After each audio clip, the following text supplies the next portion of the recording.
48 hours ago, the President of the United States looked into a camera and told the American people their radar is 100% annihilated.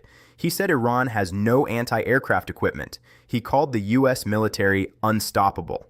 This morning, an F-15E Strike Eagle, a two-seat, $100 million American fighter jet, is in pieces on Iranian soil.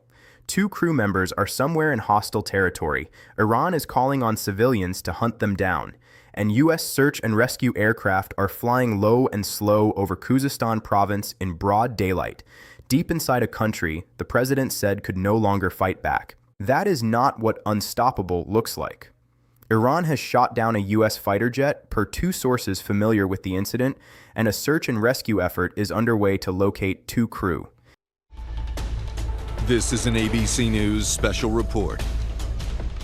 Hi, I'm Diane Macedo. We are coming on the air with breaking news. A U.S. official confirms to ABC News that it appears a U.S. fighter jet has been shot down by Iran. Now a search and rescue operations underway. Let's get to our chief global affairs anchor, Martha Raddatz. Martha, what do we know so far? Well, Diane, what we do know is this was a 2-seater aircraft. The pilot would be in front, the weapons systems officer would be in back. And this would be a very dramatic and very dangerous rescue. Iran's Revolutionary Guard saying that Iranian forces had shot down the U.S. fighter overnight, with Iranian state media releasing images of the wreckage of a jet and of an intact ejection seat. The IRGC said it was an F-35.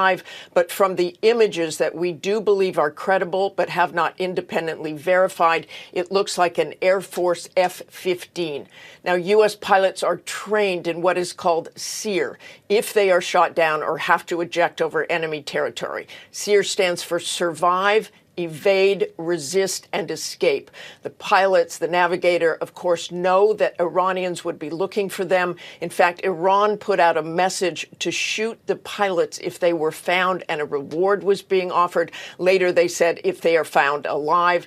This comes after President Trump claimed in his speech on Wednesday night that the Iranians have no anti-aircraft equipment. Their radar is 100% annihilated. The president saying we are unstoppable as a military force. But again, this is a very, very dangerous mission. Diane. And I want to bring in ABC News military analyst and former Marine Corps fighter pilot, Colonel Steve Ganyard.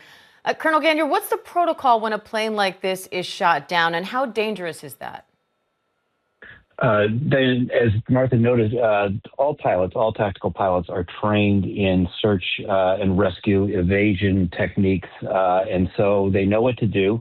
They have equipment that will help the rescue forces find them. We're seeing some extraordinary pictures coming out of Iran that appear to be credible, showing U.S. Air Force combat search and rescue C-130s and Blackhawks at low altitude searching for these crews. So they've got the best of the best out there looking for them, and hopefully that this has a happy ending. And ABC's Selena Wang is at the White House. Selena, what challenges does this pose for the president? Well, this certainly creates both a military and a diplomatic challenge for President Trump, as you heard Martha just say. In the president's first primetime address since this war began, the president repeatedly touted how the U.S. military and its prowess has decimated the Iranian regime as well as its military, saying they have no Navy, they have no Air Force, that they have no anti-aircraft equipment. But what we have seen is, despite this sustained, continued U.S. military assault, Iran has maintained the ability to maneuver and to hit back. And so far, when we talk about the impact on U.S. troops in this war, there have been 13 U.S. troops killed so far, 348 troops who have been wounded so far in this conflict. And it also comes as the American people have been waiting to hear more from the president about how all of this could end. The president has said that there will be another 2 to 3 weeks of intense bombing. At the same time, he has said that this conflict, this military operation, is nearing its end. And ABC's Britt Clennett is in Jerusalem. Britt, what more are you hearing from the region? Well, more intense exchanges of fire today with no sign of the fighting abating. That's despite, as Selena was saying, President Trump saying that they could finish the job in another 2 or 3 weeks. We're talking 13 U.S. service members killed already, more than 300 wounded since this war began 5 weeks ago, including an attack on a Saudi air base and during a refueling mission. The Israeli death toll, it stands at 19 civilians, 10 soldiers, 4 Palestinians killed in the West Bank. The death toll in Iran at more than 3,500 and injured nearly 100. That's according to local officials there. But certainly, this is adding to the unpopularity of this war, not just at home, but abroad. Trump saying that the U.S. hasn't even started destroying what's left in Iran. Certainly, even the allies are showing growing frustration.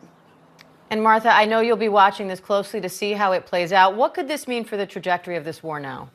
Well, I think we have to keep a close eye on this rescue mission, and we are all hoping and praying that the pilot and the navigator, the weapons systems officer, are okay.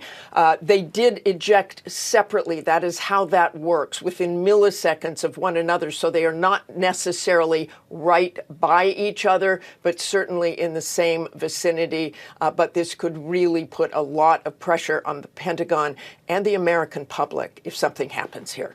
Diane. Right. Martha, Steve, Selena, Britt, thank you all. Again, a U.S. fighter jet shot down in Iran, a search and rescue mission now underway. We are going to return to your regular programming. For some of you, that's Good Morning America, but our coverage continues on ABC News Live and abcnews.com, and we will have a full wrap-up on World News Tonight. I'm Diane Macedo. Have a great rest of the day. This has been a special report from ABC News. It is the first time since the beginning of the war that a U.S. jet was downed by enemy fire. CNN analysis of images published by Iranian media indicates the wreckage is consistent with an F-15E. Photos show a partial logo for U.S. Air Forces in Europe on a tail fin and an intact ACES-2 ejection seat, consistent with the F-15E model. An Australian defense analyst told CNN the markings suggest the aircraft was from the 48th Fighter Wing, based at RAF Lakenheath in the United Kingdom. Iran's IRGC initially claimed they downed an F-35 stealth fighter. That appears incorrect based on the debris. CENTCOM had earlier denied a separate IRGC claim of downing a jet over Qeshm Island on Tuesday, saying all U.S. fighter aircraft are accounted for. This new incident appears to be a different event, now confirmed by multiple U.S. officials. President Trump has been briefed, White House Press Secretary Caroline Leavitt told CNN. The Pentagon and CENTCOM have not yet commented on the status of the crew. Video geolocated by CNN showed multiple low-flying military aircraft over Khuzestan province in central Iran as part of an apparent search and rescue operation. Footage shared on social media shows what appears to be a USAF C-130 refueling 2 helicopters in flight over Iranian territory, in broad daylight, with Iranian civilian vehicles visible on the roads below. This is extraordinary. Combat search and rescue deep inside enemy territory is among the most dangerous operations any military can conduct. The crew is trained in SERE, survive, evade, resist, escape, as the ABC report correctly noted. But the Iranians know they're down too. Iranian state broadcaster IREB called on people in Iran to capture any U.S. pilots and hand them over alive to military forces in exchange for a reward. An official in southwest Iran called for a widespread chase to locate them. The state-run Tasnim agency said the search for any missing crew had so far been unsuccessful. The nightmare scenario is obvious. If either crew member is captured alive by Iranian forces or civilians, this war transforms overnight from a strategic bombing campaign into a hostage crisis with global implications.